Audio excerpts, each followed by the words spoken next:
kufanya kwa ibada. Nikamvuga kimwe gusa kubera impamvu z'Imana. Mmoja yao anataka kuongea kwa sababu ya muda. Kandi ndizera ko ariyo nkingi y'ibintu byose muri ibyo bine. Na uhakika ya kuwa ni nguzo ya hayo mambo yote yanayoweza kufanywa kwa kanisa. Ni ikintu cyo gushigikira. Ni mambo ya kusaidiana sisi wote. Buriya mu bintu bimwe tugomba gukorera hano. Moja kwa yale tunafaa kufanya hapa ni ugushigikira, ni kusaidiana, tugahuza imbaraga na kuunganisha uwezo, hanyuma tukaraba Imana na kumsifu Mungu buryo bukuru kwa wakati ufao. Ababisumva babivyukanye, wale ambao wamejihisi mwabuka tukaraba Imana, unaweza kuinuka, tusaidiane sisi wote. Indirimbo ya watu wote tunaimba, wimbo tunaimba ambao inaitwa ya watu wote, cyangwa se kufunga ama tunacheza, turaza kuongera kuyoborwa n'abahungu, tutaendelea kuongoza na viongozi na wengine ambao wameketi watajaribu kutabasamu.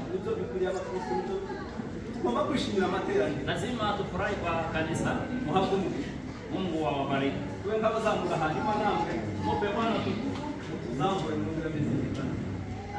Asifiwe Yesu. Haleluya. Haleluya.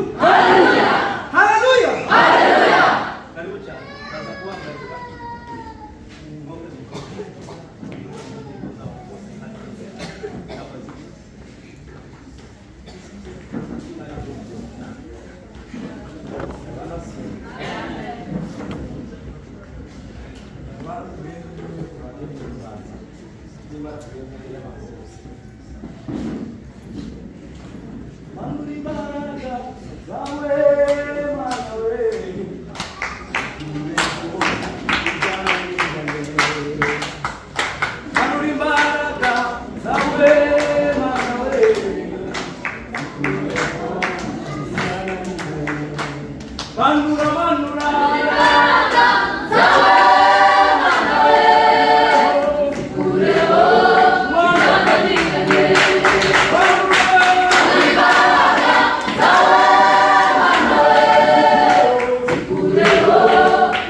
imbaraga zawe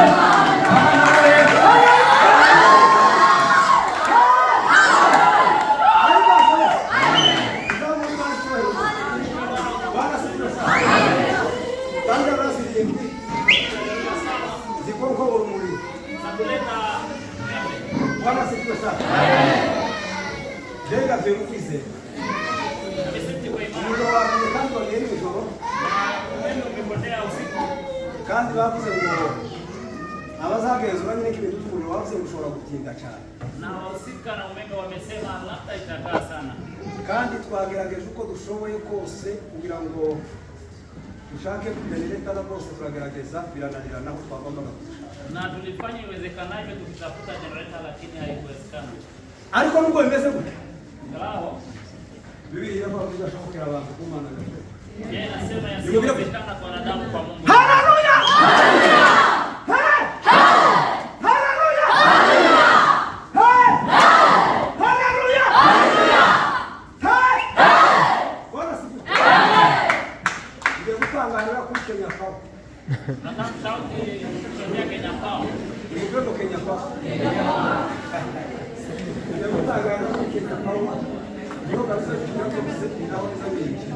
Inaweza bikini.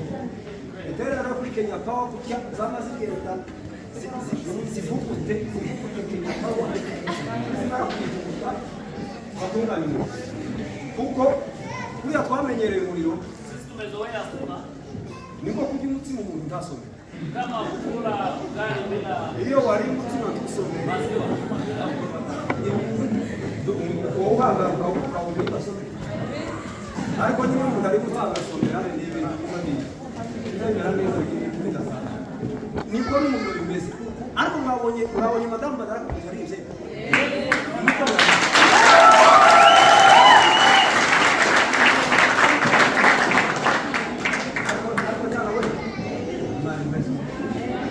Amakuru yiwe jewe nakiriye amakuru bakiriya abantu barampamagara barambwira ngo mwakiriye muri izi bitangaza by'abantu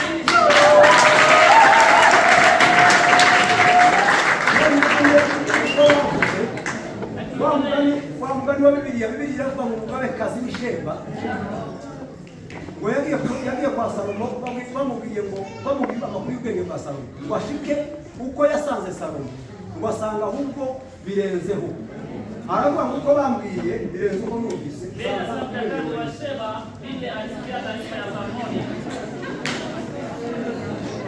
none kuko amakuru kameze bateye sanze birenze kabisa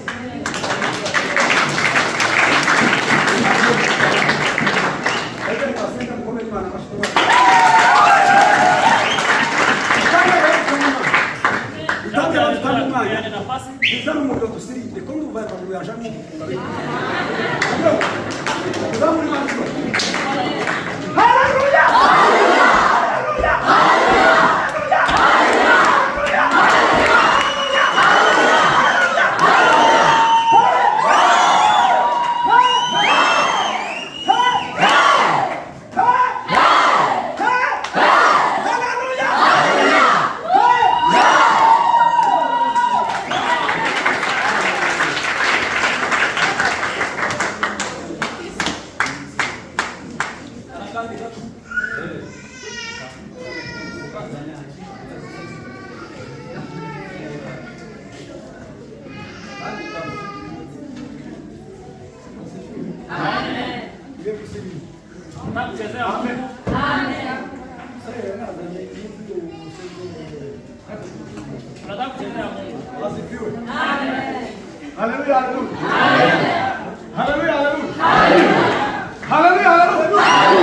Haleluya!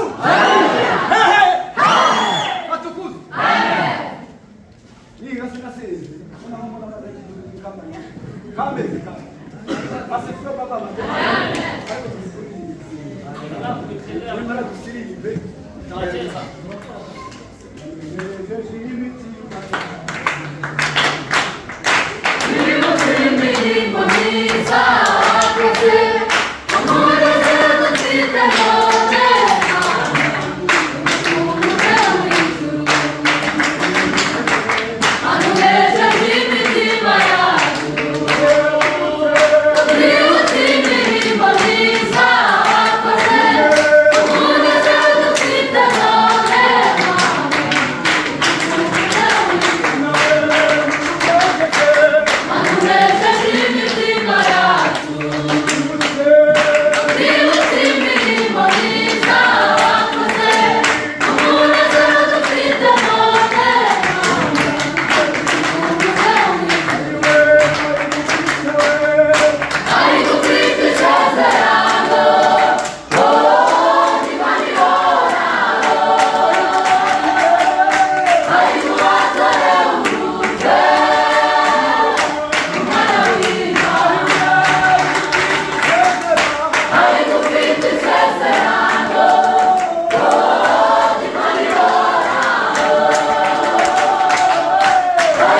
tunezero. Bwana asifiwe.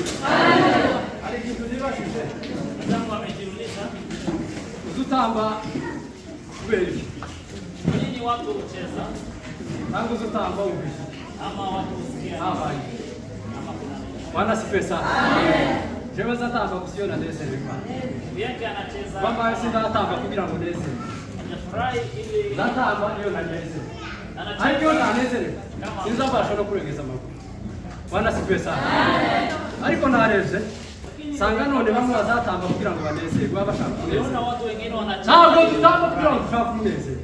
Hatuchezi kwa Tuzadutamba kubera icyo twatekereje Imana yakoze ku buzima bwacu. lakini tunacheza Warangiza kama tukayitambira. tunafikiria kwa yale. Iki niba si cyo kuzana umunezero, ahubwo tubikora iyo tuba dusirebura ku Imana. Sio kucheza ndio tutafute furaha. Bwana asifiwe sana. Tuzamure icyubahiro cy'Imana. Tupe Bwana utukufu. Haleluya!